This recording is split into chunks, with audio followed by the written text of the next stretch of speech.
बिस्मिल्लाहिर्रहमानिर्रहीम, अस्सलाम वालेकुम। आज की ख़ास नशिस्त हमारी टीएलपी के सीनियर शूरा मेंबर और इस्लामाबाद ज़ोन के सरबराह इंजीनियर हफीज़ुल्लाह अलवी के साथ है और इनसे हम जानने की कोशिश करेंगे कि जब से ये एक कलअदम का लेबल था तहरीक लब्बैक पर वो हटा है, तो उसके बाद जो तहरीक लब्बैक पाकिस्तान की सियासी सरगर्मियाँ हैं वो किस तरफ जा रही हैं और ख़ास तौर पर अगला जो बल्दियाती इलेक्शन होना है उसके हवाले से क्या तैयारियां जारी हैं। और इलेक्शन के हवाले से एक ख़ास जो एक टॉपिक चल रहा है इलेक्ट्रॉनिक वोटिंग मशीन का, उसके बारे में भी टीएलपी की राय और इनका पर्सनल जो एनालिसिस है वो भी जानने की कोशिश करेंगे। बहुत शुक्रिया इंजीनियर साहब, आपने टाइम दिया, बड़े जो है वो शार्ट टाइम आपने हमारे लिए निकाला, थैंक यू सो मच। पहले तो खानेवाल का जो इलेक्शन है इसके बारे में आपकी क्या राय है कि वहाँ पर अमीर तहरीक लब्बैक ख़ास तौर पर पहुँचे, उन्होंने एक बड़ी रैली से भी खिताब किया, लेकिन उसके बावजूद रिज़ल्ट कुछ ज़्यादा जो है वो काबिल सताइश नहीं आया, आपका क्या कहना है इसमें? बिस्मिल्लाहिर्रहमानिर्रहीम। इमरान साहब, असल में तहरीक लब्बैक जो अभी खानेवाल का इलेक्शन कैंपेन शुरू थी उस वक्त क़यादत तो अंदर थी, जेल में थी, तो क़यादत के जेल में होना और हज़ारों कारकुनान जो हैं वो जेल में भी थे और जो बाहर थे वो मुकदमात में जकड़े हुए थे, पुलिस थानों जेलों और आगे पीछे हर वक्त उनके लिए जो परेशानी थी। तो हमें कैंपेन का तो बिल्कुल फुर्सत ही नहीं मिली है।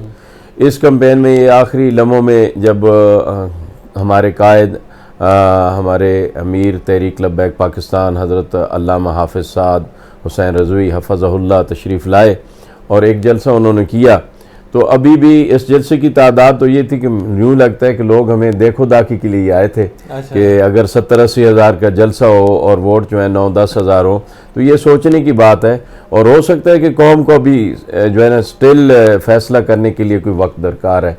तो हमें ये कोई इतना अच्छा नतीजा नहीं आया, लेकिन उसके सर्कमस्टांसेस जैसे आप सवाल कर रहे हैं वो एक वजह तो हमारी क़यादत और कारकुनान की बिल्कुल बिखरा हुआ हाल था जेलों में और थानों में, दूसरी और जिस पर हमें कैंपेन का मौका नहीं मिला, और दूसरी बात यही है कि वहाँ पे जो लोग हैं वो अभी तक शायद इस इंतज़ार में है कि टीएलपी जो है वो यकीनी या हकीकी तौर पर मैदान में आ चुकी है या कल फिर ये कलअदम होने जा रही है। वैसे आपको क्या लगता है कि कलअदम फिर से हो सकती है जमात? देखिए, कलअदम का जो शौक़ कमाया था हुकूमत ने वो हमारे सामने भी आया, दुनिया ने भी देखा। कलअदम होने वाली बात इसलिए नहीं थी कि हमारे पास 19 जून 2019 को यही मिनिस्ट्री ऑफ इंटीरियर जो है हमें नेक्टा की रिपोर्ट दे रही है कि none of the person, none of the leader of TLP is proscribed और they are not involve in any anti state activity.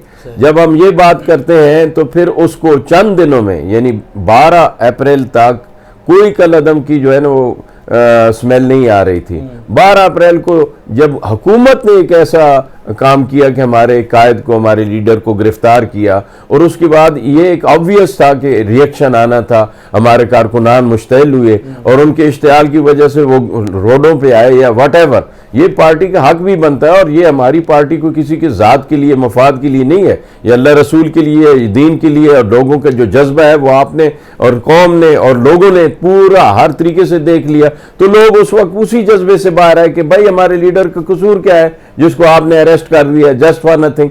तो उस पर हमारी कौम जब बाहर आई तो इन्होंने 12 अप्रैल से लेकर 15 अप्रैल तक with in 3 days they just registered many of the FIRs, hundreds of the FIRs, और जो हमें इन्होंने एक लेटर लिखा कि आप कलअदम किए जा रहे हैं क्योंकि 3 दिनों के अंदर अंदर आपके ऊपर पंजाब के अंदर 280 FIR हो गया। ये 280 FIR इन्होंने अटैच करके भेजी है उस लेटर के साथ। ये है जी, अब आप खुद अंदाजा लगाएं, कोई भी जी शऊर, जी अकल जो है वो सोच सकता है कि 3 दिनों में इतनी सारी FIR हैं। ये यानी एक ऐसा गलत इकदाम था हुकूमत का और एक मजाक था, और उसके बाद ये हम आपको इन FIRों के बेस पर आपको कलअदम कर रहे हैं।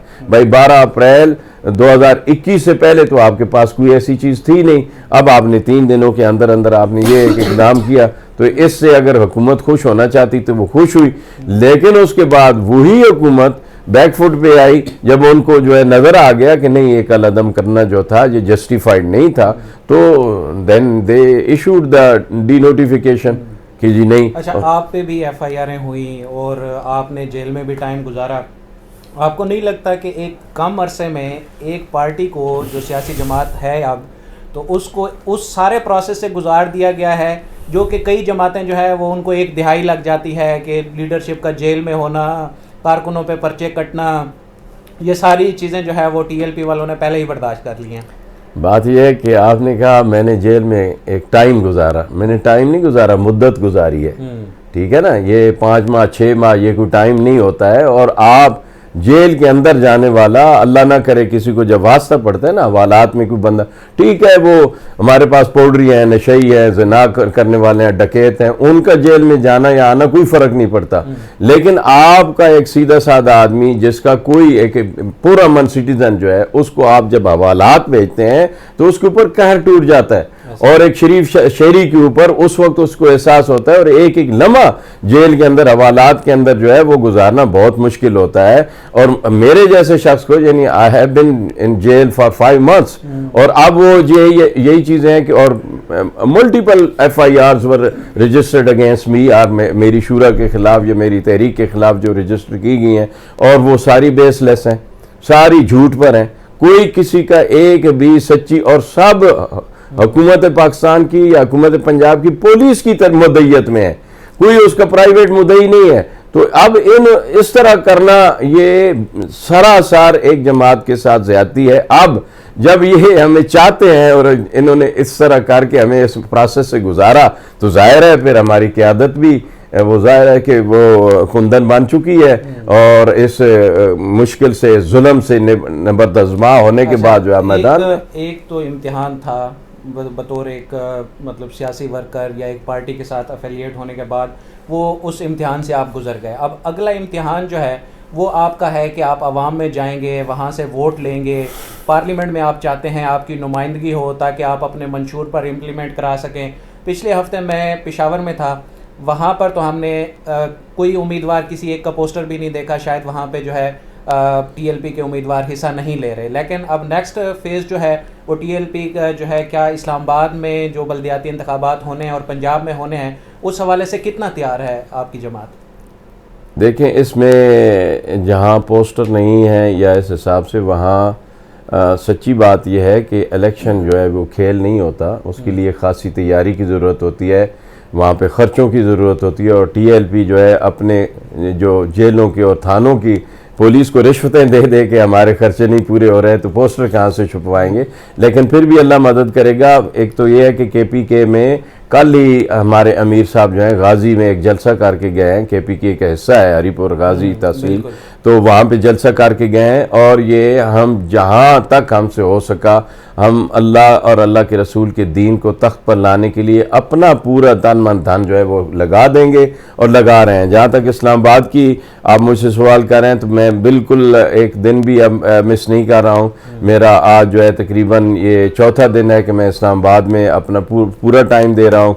बहुत सारे लोग जो है हमारे साथ शामिल हो रहे हैं। बहुत सारे लोगों को अब एहसास हो चुका है कि तब्दीली सरकार ने तो लोगों को मायूस कर दिया। अब महंगाई और डॉलर की उड़ान जो है इनके काबू में नहीं रही है, और बल्कि ये तो सच्ची बात यह है कि लोग समझ गए हैं कि ये किसी और का एजेंडा है, ये तब्दीली जो है। और अब अवाम के लिए जो मुश्किलात पैदा हो चुकी हैं, अवाम तकरीबन हर पार्टी से मायूस हो चुकी है और अवाम ने इंशाअल्लाह हमारा साथ देना। आप कहते हैं कि हमने दीन तख्त पे लाना है।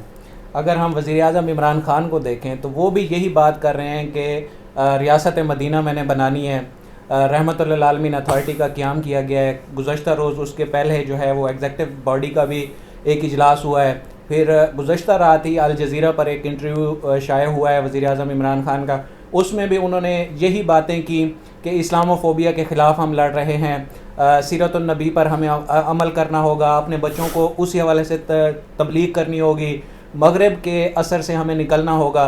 तो क्या आपका और एजेंडा और PTI का एजेंडा सेम नहीं है? बहुत आपने यानी सवाल ही मायूस को न, मैं इस पर क्या जवाब दूं कि जिस बंदे का आप रेफरेंस दे रहे हैं ना, हमें यहाँ पे बहैसियत पाकिस्तानी हमारे सर जो है शर्म से झुके हुए। जिस शख्स को लफ्ज़ ख़ातमुन नबिय्यीन अदा करना नहीं आता, वो रियासत मदीना खाक लाएगा?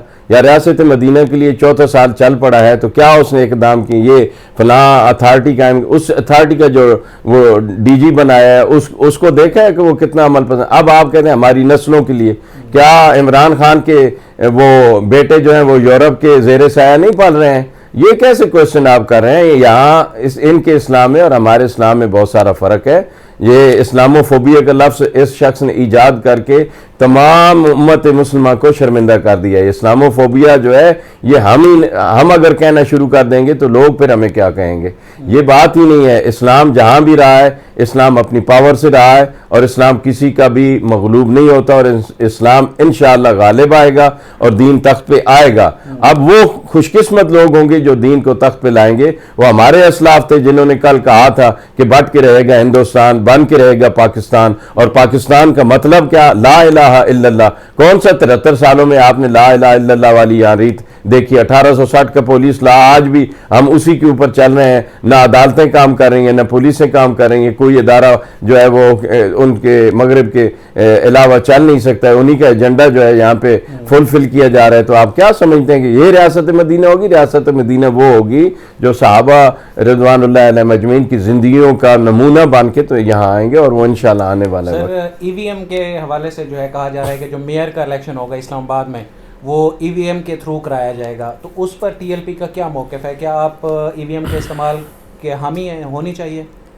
ईवीएम इलेक्ट्रॉनिक वोटिंग मशीन जो है, अब इसके लिए आप ईवीएम का ये इस मुल्क और इस कौम के लिए जिसके पास जिनको जो ऑफिसेज में कंप्यूटर लगी हुई हैं या जहां भी इलेक्ट्रॉनिक डिवाइसेस लगी हुई हैं, वो हर वक्त खतरे में होते हैं कि जो ही बिजली जो है वो उसकी लोड शेडिंग होगी तो इनके करोड़ों के डिवाइसेस जो हैं वो वहां पे काम करना बंद कर देते हैं और ज़ाया हो जाते हैं, और उनकी जो बैकअप होती है वो नहीं होती है। हमारे कई सर्वर जो है वो फेल हो जाते हैं और लोगों को मुसीबत पड़ी हुई है, और कोई किसी किस्म की यहाँ पे मैनेजमेंट नहीं है कि हम जो है नॉर्मल इलेक्ट्रॉनिक डिवाइसेस की बैकअप हमारे पास नहीं है। ईवीएम एक वो बात है कि आपने 5 साल के बाद एक इलेक्शन कराना है, और वो इलेक्शन सुबह 8 बजे शुरू होगा, 5 बजे तक होगा।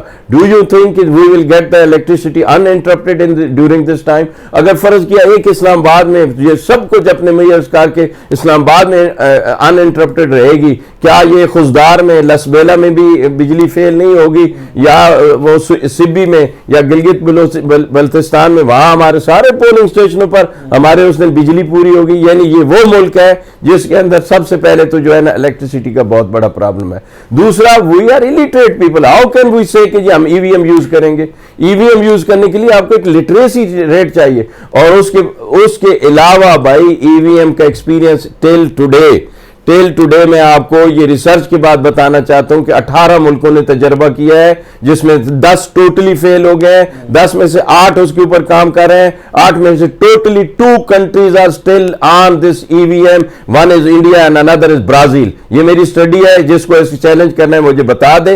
अब आपके सामने 18 मुल्कों में, जिनमें अब अमेरिका जैसा मुल्क जो है वो ईवीएम से मायूस हो चुका है, तुम पाकिस्तान में इसे ईवीएम से कराओगे? यही अमीरुल मुजाहिदीन के उस मुबारक पर यही मेरा मौजूद था, और मैंने इसके ऊपर गुफ्तगू किया, और मैं इसके ऊपर और बहुत ज्यादा बात कर सकता हूं आपके समझने समझाने के लिए। ना तो हमारे अवाम जो है ईवीएम के इस्तेमाल करने के लिए पढ़े लिखे हैं, ना हमारे पास डिवाइसेस जो है जो लगेंगे वो इलेक्ट्रिसिटी और इलेक्ट्रॉनिक डिवाइसेस हमारे पास बिल्कुल जिनको अनइंटरप्टेड जो है पावर सप्लाई चाहिए वो नहीं होगी, ये मुमकिन नहीं है। तीसरा जो है, हम जो धांधली इनको लाखों लोगों को, यानी उसमें वोटर भी इन्वॉल्व था, उसमें पोलिंग ऑफिसर भी था, उसमें प्रिजाइडिंग ऑफिसर भी था, उसमें रिटर्निंग ऑफिसर भी था, उन सब को इन्वॉल्व करने के बाद जो धांधली होती थी वो धांधली अब सिर्फ एक स्विच दबाने से हो जाएगी। जैसे अब इंडिया में हुआ है कि वोट उसने कांग्रेस को डाला है और वो बीजेपी को गया है। जो भी उनके अंदर ऐसे सिस्टम सॉफ्टवेयर ऐसे जो है वो इंडक्ट कर दिए जाते हैं कि आपको पता ही नहीं चलता ये धांधली करने का और रिगिंग का बहुत आसान तरीका है। और तो इस आसान ये नहीं होनी चाहिए? No, not at all, not at this stage. ठीक है, thank you so much engineer साहब, आपने टाइम दिया। तो कुछ अहम सवालात थे जिनके जवाबात पार्टी के सीनियर शुरा मेंबरान ने हमारे सामने, हमारे नाज़रीन के सामने रखे। अब तक के लिए इतना ही। इस नशिस्त से हमें दीजिए इजाज़त। अल्लाह हाफ़िज़।